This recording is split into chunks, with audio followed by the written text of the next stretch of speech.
നമസ്കാരം, വള്ളുവനാട് ന്യൂസിലേക്ക് സ്വാഗതം. ശിശുദിനം കുട്ടികളോടൊപ്പം ആഘോഷമാക്കിയിരിക്കുകയാണ് പെരിന്തൽമണ്ണ ഫാമിലി വെഡിംഗ് സെന്റർ. ശിശുദിനത്തോടനുബന്ധിച്ച് ചിൽഡ്രൻസ് ആർട്ട് ഡേ എന്ന പേരിൽ 6 വയസ്സിന് താഴെയുള്ള കുട്ടികൾക്കായി സംഘടിപ്പിച്ച കളറിംഗ് കോമ്പറ്റീഷൻ ശ്രദ്ധേയമായി.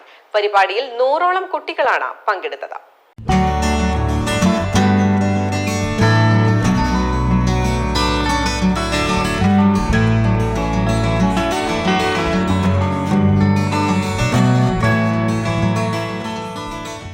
പെരിന്തൽമണ്ണ ഫാമിലി വെഡിംഗ് സെന്ററിൽ നവംബർ 14 ശിശുദിനത്തോടനുബന്ധിച്ച് നിരവധി പരിപാടികളാണ് സംഘടിപ്പിച്ചത്.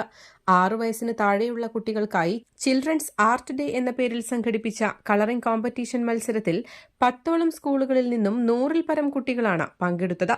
മത്സരത്തിൽ 1ാം സ്ഥാനം നേടി വിജയിയായ കുട്ടിക്ക് സൈക്കിൾ സമ്മാനമായി നൽകി. പങ്കെടുത്ത മുഴുവൻ കുട്ടികൾക്കും ഡോക്ടർ വിഷ്ണു വാസുദേവൻ സമ്മാനങ്ങൾ കൈമാറി. ഫാമിലി വെഡിംഗ് സെന്ററിന്റെ എല്ലാ ഷോറൂമുകളിലും ശിശുദിനത്തോടനുബന്ധിച്ച് പലവിധ പരിപാടികളാണ് നടത്തിയത്. വസ്ത്രവിപണന മേഖലയിൽ മാത്രമല്ല, ജീവകാരുണ്യ മേഖലയിലും ഫാമിലി വെഡിംഗ് സെന്റർ തങ്ങളുടേതായ വ്യക്തിമുദ്ര പതിപ്പിച്ചിട്ടുണ്ട്. കൂടാതെ ഫാമിലിയിലെ ഏത് ആഘോഷവേളകളിലും തങ്ങൾക്ക് പ്രോത്സാഹനം നൽകുന്ന ഉപഭോക്താക്കളെയും വളർന്നുവരുന്ന പുതുതലമുറയെയും ഉൾപ്പെടുത്തിക്കൊണ്ട് പരിപാടികൾ നടത്തുന്നു എന്നത് ഫാമിലി വെഡിംഗ് സെന്ററിന്റെ മാത്രം പ്രത്യേകതയാണ്. News desk, Valluvanad news.